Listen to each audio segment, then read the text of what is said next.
Watch who?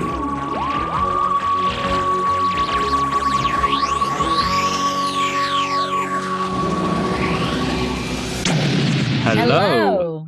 And welcome to Two Watch Who, a Doctor Who podcast. I'm Mark. I'm Sarah. And I'm a Doctor Who fan. And I'm new to watching Who. Watching for the very first time. Very first time. And yes, we are making our way through Series 3 of Doctor Who. Back on it, we had Smith and Jones last week, where we met Martha Jones. Yeah. Our favourite Martha Jones. She's in the Whoniverse. Yep. Do you know what? I haven't got a lot of updates or anything that's been going on, really, so... Well, I noticed that there's a new BFI thing, that's about it. Oh, well, so Season 21 is coming out on Blu-ray soon, so they are, that means there's another BFI happening. Yeah. They're showing Warriors of the Deep. I don't know if you, with new special effects, I think, which is the one where they all had Rimmel makeup on in the sea base. Yeah, that rings a bell. There's that one. Yeah, that's it, really. Not a lot going on. I got my big finish in the post that I ordered on eBay the other day. Lovely. That's the only news. Well, let's talk about the Shakespeare Code this week. Miss Jones, will you accompany me to the theatre? Mr. Shakespeare, isn't it? So many strange events. Witchcraft. It's all a bit Harry Potter. This fleeting earth will perish. Whatever you do, stop that play. Doctor Who, next Saturday at 7 on BBC One. This was a good one. I enjoyed this one. Yeah, well, Shakespeare, obviously, our celebrity historical. So we had Charles Dickens in Series 1, then we had Queen Victoria, Series 2, and now it's Shakespeare. Shakespeare. Also, we are following the Russell T Davies new companion formula. Going into the past. Next one's the future. Always that, isn't it? Well, yeah, on that note, actually, as well, I think it was Tegan I did last time, but so Martha, I'm going to try and track her timeline because she got up that morning, went to work, the hospital went to the moon, she went to that family party in the evening, the doctor took her away that evening, and this one carries straight on from last time, and now she's got out and she's in the Globe, and they slept overnight when they were at Shakespeare's house. So that has been this is 2 days of Martha so far. They're all carrying on at the moment. I like it when they do that. I noticed the red jacket, by the way. I knew what you meant when you said the red jacket. Oh my God, the red jacket. So that red jacket that she wears, she's going to wear that for half the series at least. Yeah, do you know what? As soon as you said it, I remembered seeing the red jacket in pictures and stuff. Because it was everywhere, Radio Times and all that. She's just always in that red jacket. That was the one photo shoot they did, and they used that for so many things. And I had a similar colour jacket at one point, and that was my Martha Jones jacket. I like that colour. I don't think it actually suits me at all, but I did have that jacket. I've got it somewhere. I'll have to wear it at some point. It's not like a leather one. Not suit that jacket. Red is not my colour. Well, it's sort of it's not like red. It's like sort of pinky red. I don't know what you'd call it. There's probably a name for it. And obviously Martha's is leather as well. Mine's just a normal jacket in that colour. But no, it's not. No, it doesn't. It didn't really suit me, I don't think. But yeah, that jacket, that's our clothes watch. That's the biggest clothes watch. Oh, and also I was going to say as well, we need to remember these things because there's going to be a Doskers at the end of this series. We haven't done a Doskers for so long. I know. I was thinking about this the other day. We are going to have to really think about those categories because it has been a long time since we've done a Doskers. Well, I'm telling you now, Martha's jacket is going on that catwalk. But the Doctor's in a new suit. And his blue suit that he had last week as well. Actually, what did he wear blue? No, he wasn't in blue this. Oh no, he was because it's carried on. Was he in? He had his jacket over the top though, didn't he? He's had his coat over the top. I honestly can't think what he was wearing. Do you know what? I can't remember what he was wearing. I feel like he was in his brown jacket over the top. He couldn't have got changed though. He was even wearing his jacket sometimes if he was just in his shirt and he wears a waistcoat. No, oh my God, I can't believe we just watched it and can't remember what he was wearing. But no, he couldn't because him and Martha shook hands. The TARDIS wobbled around and then they landed in Shakespeare. He hasn't had time to get changed. I think he just put his brown long jacket over the top of the blue suit. But I just don't remember seeing the blue suit. And I think that's okay. I'm going to make a note of that. He's going to go and check. It's clothes watch check. Anyway, Shakespeare, great subject for Doctor Who. We have had Shakespeare appear once, very briefly, in Doctor Who. Yeah, I'm trying to think when it was though. So, First Doctor, Yeah. You know when he had that space-time TV and he watched Abraham Lincoln and the Beatles and all of that? Yeah. Barbara tuned in and wanted to see Shakespeare and Queen Elizabeth having a chat. So we saw him having a chat and she was like giving him the idea for Hamlet and stuff. And actually, talking about Shakespeare and Hamlet, it's sort of quite prominent at the moment because that film's come out, hasn't it? Hamnet. Yeah. Which is it's on like the sides of buses, it's everywhere. And I was like, oh, okay, I'll check this out. And I watched the trailer the other night and it looks like the most boring film ever.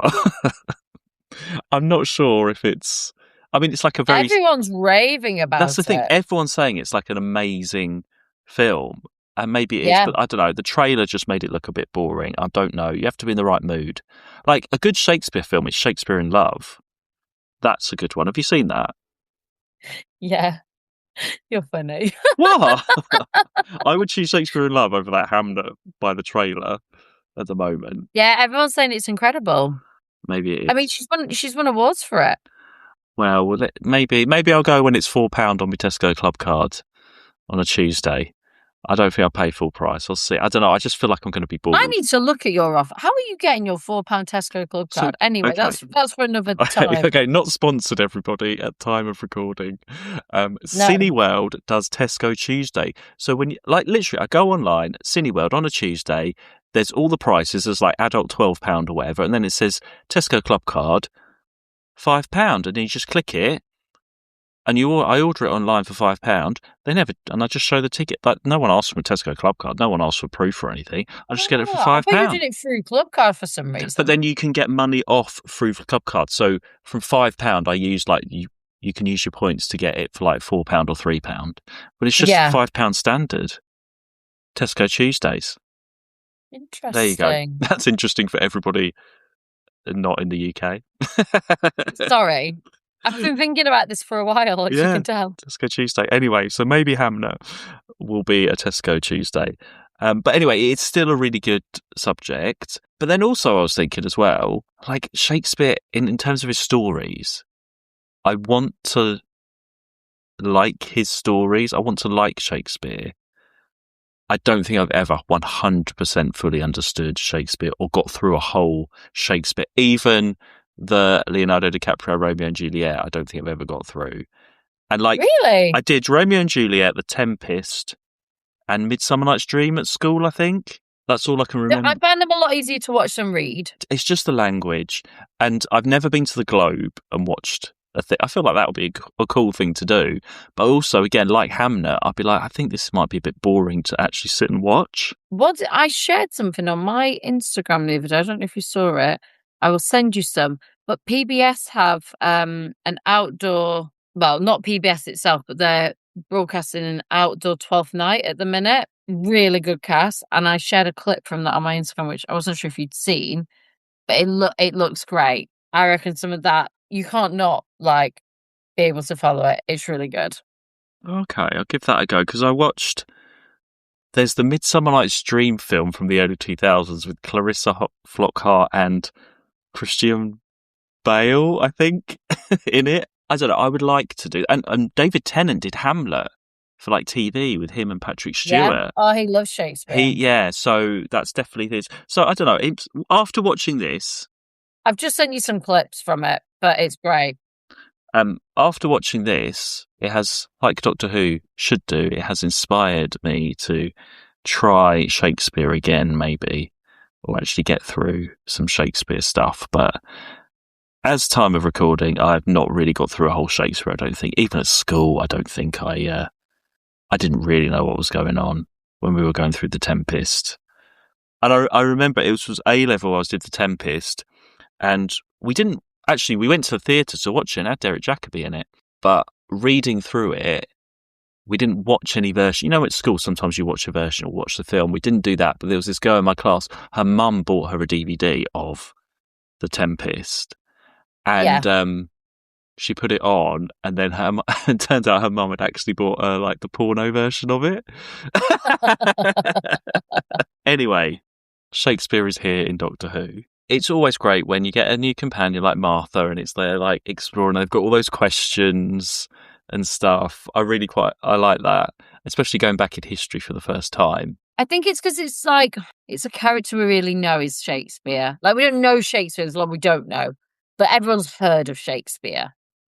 Well, yeah, everyone sort of knows the basics of Shakespeare, and you've got a bit like they did with, like Charles Dickens with ghosts at Christmas, like A Christmas Carol. You've got Shakespeare with witches.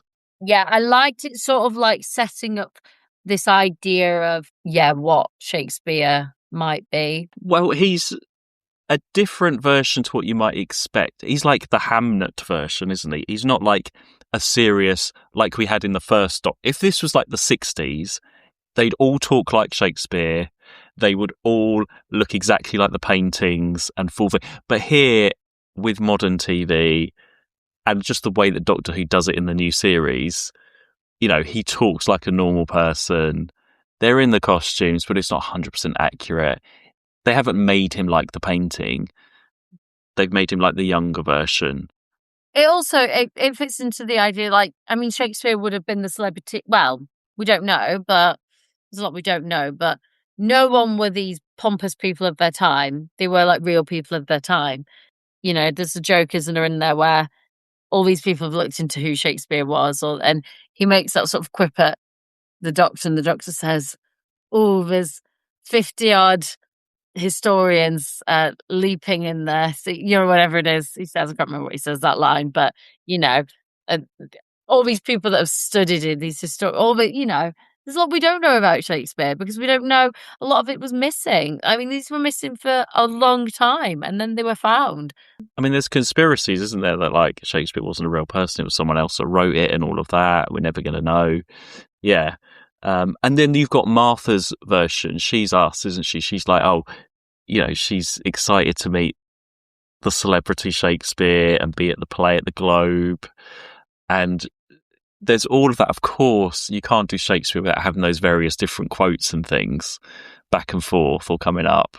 And it's Dean Lennox Kelly that's playing Shakespeare.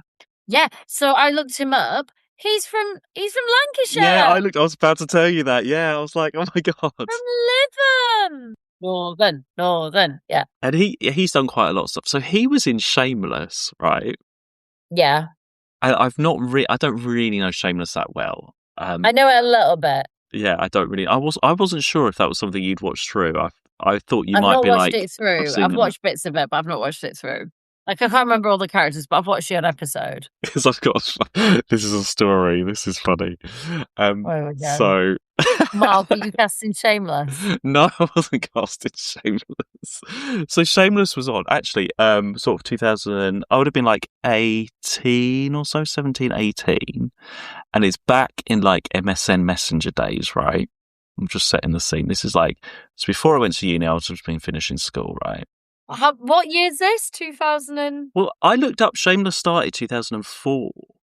Yeah, I remember it starting because I'm like, I'd have been 14. So it was like a big, it was like everywhere. It was on Channel 4. It was. Yeah. I think I'm just a bit too young. I'm like 3 or 4 years. If I was about 16, 17, I'd have been watching it. But 14, I'm just too young to be watching it, if you know what I mean. Yeah. And then the US remake came a bit later, didn't it? But it started. I watched some of the US remake as well, yeah. I was sort of still just about to leave school or whatever. MSN Messenger days, sort of internet chat room days, right? Yeah, I remember MSN. Yeah. And I was talking to some guy on this MSN thing, right? Yeah. We were chatting back and forth, and he said, "Do you like Shameless?" And I was like, "Oh, because it was in my mind. Like, it must have been, it was advertised everywhere and everything." And I was like, "Oh, okay." And I went, "Well, I've only seen like 1 or 2. I don't really know it that well." And then he started saying something else, and I was like, I don't know what it was, but it was something that made me go back and read it. And I was like, he didn't say, "Do you like Shameless?" I misread it. He said, "Do you like she-males?"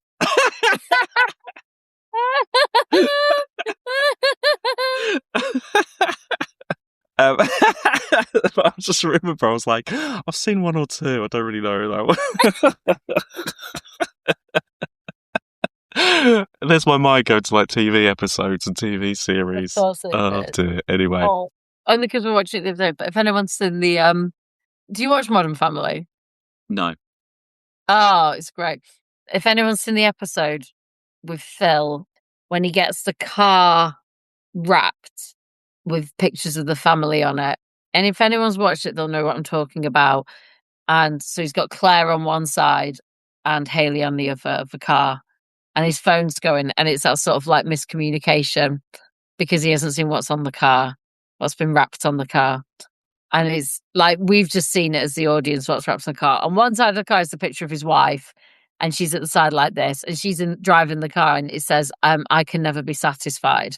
And then he's answering calls, and he's like, "Oh, you want to see the older model?" And he's flipping houses, and it's like one of those. Oh well, I guess I could. Well, yeah, does the carpet match dress? Like, could do. Like, I haven't looked in a while. That's like, Yeah. or the younger model. Oh yeah, I mean, oh, you'll take both. Wow, yeah, great sale. Give me a few days to clean them up. All right. It's great. It just reminds me of that. Dear. Yeah. I just Anyway, watched it the other day. so that's Total side. how did we get on from that from Shakespeare? Oh yeah, D. Lennox Kelly. It's Shakespeare. And it looks really great. I love it when they go back in time. They film in the real globe when they're in the globe. Okay, that's cool. But obviously, I think the outside is like CGI globe from Yeah, outside and stuff. And they're not in Cardiff a lot though. I looked up, they're like in Coventry and stuff for some of the outside Nice. stuff. They've gone to like somewhere where those houses.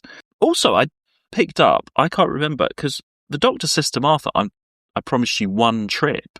He's like, one trip, and then we're going back. Yeah, he said that at the start. I don't realize. Yeah, she got I off. didn't realize that. Yeah, so He said, I'll take you on one trip. I'm going to go all over the place here. But while we're talking about Martha and the doctor, we still got this. So going on about Rose. going on about Rose, and then she's like, "Oh, the bed. There's only like one bed and all of that stuff." What do you think about that going on? Well, it was interesting because I was trying to think if we've seen that. Like, we've not had anything like that before, have we? It's been a long time since I've seen the doctor in bed. Well, I mean, that wasn't what I was talking about, but yeah, okay. I don't know when we last saw the doctor. Oh no, he was in bed when he regenerated in Rose's mum's bed. But yeah, but and maybe Peter Davidson before that. well, it was in a box. Yeah.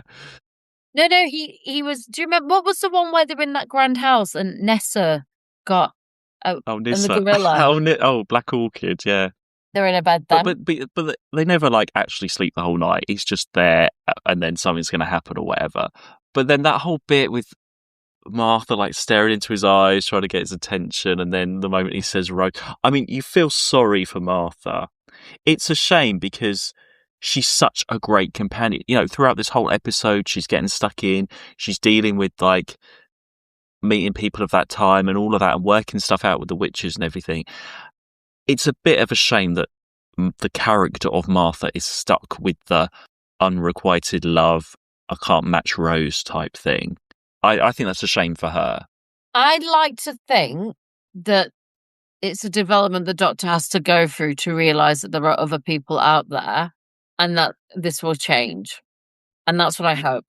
Yeah, I mean, you can't... Like, as in he's got to go through he's still in this sort of sulky, I'm sad. This is why he's saying only the one trip and stuff like that. Yeah, because like you can't do like classic Doctor Who where it's like, see you later, Leela, and then never mention anybody again or whatever. Do you know what I mean? Just suddenly they go. Yeah. And then we had, obviously, from the Runaway Bride, he was sad because Donna turned up in the TARDIS immediately. They could have made a choice, because we don't know the gap between Runaway Bride and him turning up at that hospital. It's made it seem like, again, he still's really sad and it's only just happened. They could have made a choice where he's actually got over it. But then I suppose that's for the audience. That probably wouldn't work. You've got to see a consequence because it's... Do you know what I mean? They could have... Well, we'll see how it goes. It's early days for you watching, obviously, Martha, but I don't know. It's just annoying. It's such early. But currently watching, whenever Rose came up, I kind of felt like this was so long ago. That's the thing. It was. That's the thing. It's like, do we as the audience actually need that? And the Doctor could have had 500 years in between Runaway Bride and meeting Martha and all these adventures, but they've decided to keep doing the Rose thing, and they've made that part of Martha's story that she can't match up to Rose, which I don't know, because she's great. Martha is still great. She does a lot of stuff and Shakespeare's coming on to her all the time and stuff. Yeah, it's a shame, but I also like to think that like it's part of the Doctor's journey, and as a character, she will prove herself, and he will regret that. We'll see how that goes. Yeah. So the actual story, though, this play of Shakespeare, which is a real play, isn't it? That he never finished. It's like the famous one that's only half I done. don't know. There's some that have never been found because I thought Love's Labour's won or lost, or whichever one it is known in that it's like never finished. I'm not thinking of Charles Dickens. No. I feel like Love's Labour's one is actually a well-known Shakespeare play that didn't get finished. So they're trying to tie that into this story. And what do you think? So the Carrier Knights, so they're witches, but they're not witches. It's like they weren't ghosts at Christmas, they were Gelth. It wasn't a werewolf, it was like an alien. There's the sci-fi Doctor Who version of it, but of course it's going to be witches. And I like the idea of it. And so the basic is they want Shakespeare to write this play, or they control him, and it does like computations so they can get away, which is like in class, Adric did that, I think, with this transfer computation, and they were in the in Tom Baker's last story where he fed off the telescope, there was a lot of similar stuff where it was all like maths and words. It was all those people doing the maths to keep the universe together and stuff. So it's that kind of thing. Yeah. And then the guy who built the globe as well was controlled. So again, it's all sort of, these things are there for a reason. It's an alien reason. What did you think of the Carrier Knights then as sort of the villains or the monsters? The Three Witches. The Three Witches, yeah. I think it's a really clever idea because, well, they've obviously decided to place it before he does Macbeth, because then it goes into like him, naming it after all that sort of stuff, and a story about grief and, going crazy. All the themes of Macbeth come into this sort of his inspiration, as it were, the Three Witches. So I think it's a really clever idea. And I think, again, it's the sort of thing, if you don't know it, it doesn't matter. You can enjoy it. If you know a Shakespeare, you can enjoy the sort of twee elements that are placed there. I liked it. I think they're very, like, every now and then I'd laugh whenever they were on. They're not like clever, but it kind of didn't really matter to me too much. And kind of, I'm going to jump here, in the same way that Maestro in the current series isn't like a clever character, but is brilliant. Do you know what I mean? Like, the concept and idea is so brilliant. I don't care that it's not like a clever villain idea, because actually it's like style over the actual intelligence. This is one of those where, like, because it fits into everything else, and I know exactly where that fits in, I can sort of forgive almost the over-the-top tweeness because it fits so well. And also the one actress who's, the main one, she's brilliant. Oh, Lilith, she is the main one, yeah. The main one. She's so good. I mean, the other two are just constantly looking like they do. There's not really a lot you can do with that. So every now and then they come on and have a good, like, they just look like evil witches. And I just sort of have a bit of a giggle to myself. I can sort of forgive it in the same way that Maestro in the current series, when you had me watch that, was such a ridiculous character. And it is like, and stealing music, what an idea, right? It, like, the whole concept's ridiculous, but it's done so well that, like, I can sort of forgive it. And you've got to have, if you've got like Shakespeare, you've got to have the Globe, and you've got to have some kind of performance as the finale, haven't you? You've got to tie that in some way, and having those actors like summon up the portal thing through the words, I don't know, it just fits together and it just flows really well. And I can't really explain it, but the pacing of it, I know this is nearly 20 years ago, it's different to like TV now, in that, again, like last week, I was never bored, it never slowed down, it just went through the whole adventure. But there was, but you feel like you've got to know the characters quite well. You get to know Shakespeare a lot. He's with the Doctor and Martha a lot. He's a great supporting character. I'm just going to say that now. Yeah. And even like the other bit play, even like those actors on stage, they don't get a lot to do, but you feel like you know the characters and the type of people they are and stuff. Whereas I feel like if you were like making this now for a modern series, I just don't think you get that. There's something about the pacing back then that just is seamless. And I think that's just TV, way TV is made. Maybe not just Doctor Who. There's something different about like the most recent Doctor Who and those episodes where just the production is different. I don't know what it is. Well, do you know what? I think it's budgets. I just think it's budgets. Yeah, I think the budget is smaller, generally. But then this didn't have a lot. This was like in the Globe. Okay, they did like nighttime filming. There wasn't tons. It wasn't big CGI things. That's what I mean. It was three witches. The budget is smaller. Oh, right. That's what I'm saying. The budget is smaller. And I think that also kind of relieves a lot of the pressure. Because you still had those creepy moments, the guy like drowning and stuff at the beginning. That's first kill. Yeah. It's just really simple stuff. But I don't know. I just feel like we had a whole adventure. I feel like the story is the main element. And that's why, like, it has to be. It has to be the main element. The story has to be the main element.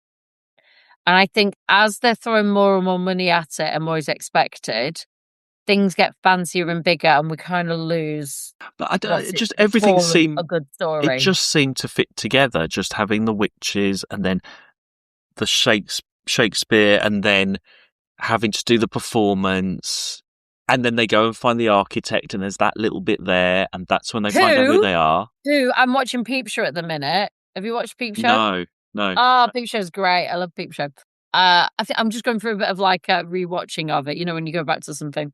And I was watching it on the train going home. Super Hands is the architect. Right. So that was like a crossover of like, so Super Hands in Peep Show is like the constant drug addict. Okay. Right. He's Jez's friend who's like constantly on drugs, constantly dealing drugs.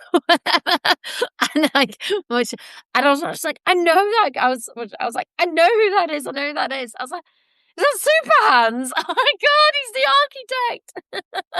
Yeah, so you got that bit. So there's a bit of investigation.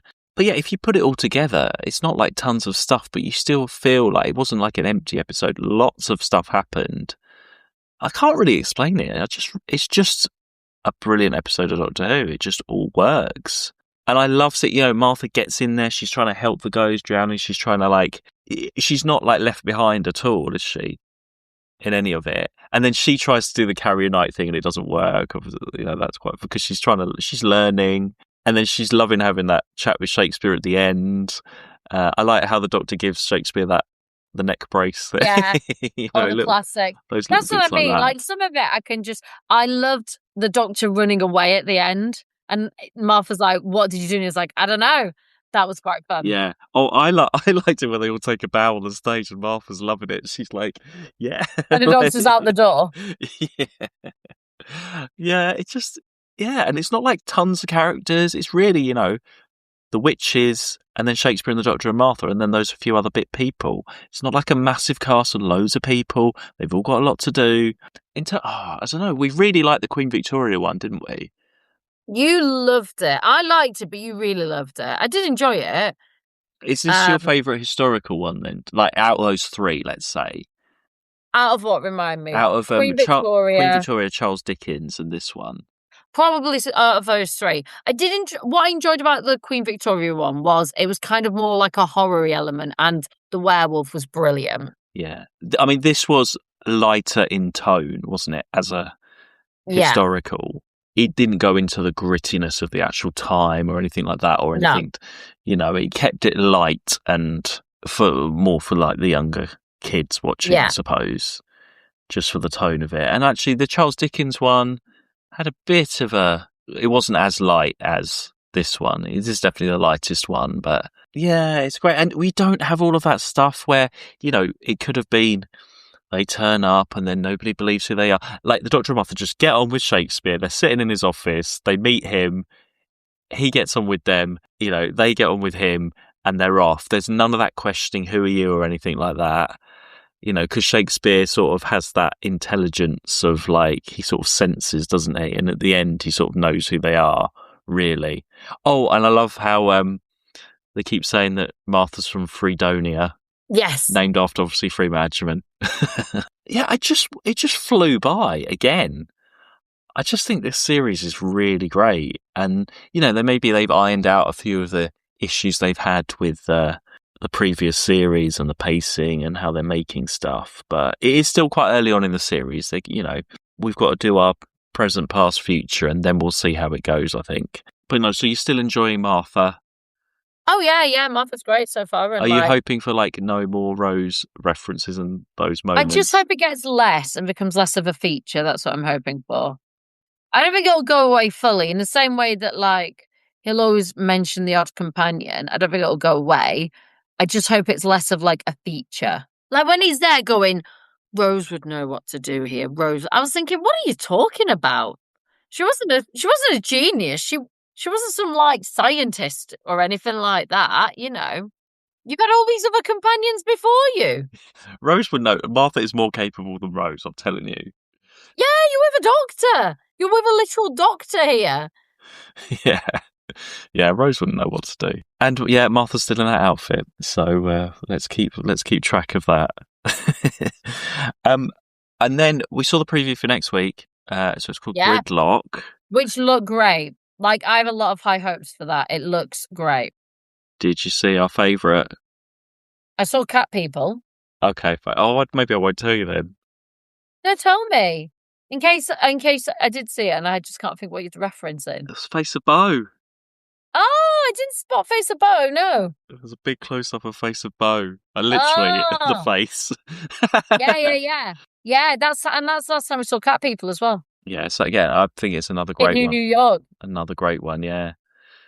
I was just thinking, actually, this series, that Doctor Who poll that I used to talk about quite a lot, there's at least 2, maybe 3 episodes in like the best top 10 Doctor Who stories ever in this series.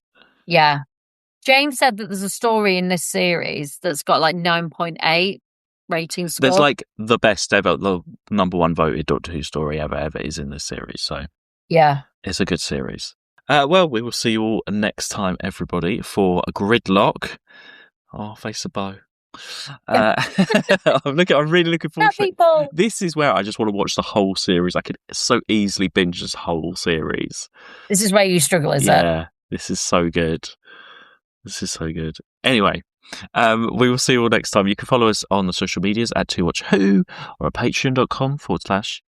I don't know where the / just came from. I always say that. I don't know if it actually is that. You can just type 2watchwho into Patreon and it comes up. Or you can give us a rating or review wherever you listen to podcasts. That's my new bit. I'm going to say that every time. Do. And yeah, see you soon. I haven't done like an intro or outro for this. I was going to like write something Shakespeare, but I was like, actually, I don't know enough about Shakespeare. So we shall see you all next time. Bye. Yeah. Bye. 2 Watch Who.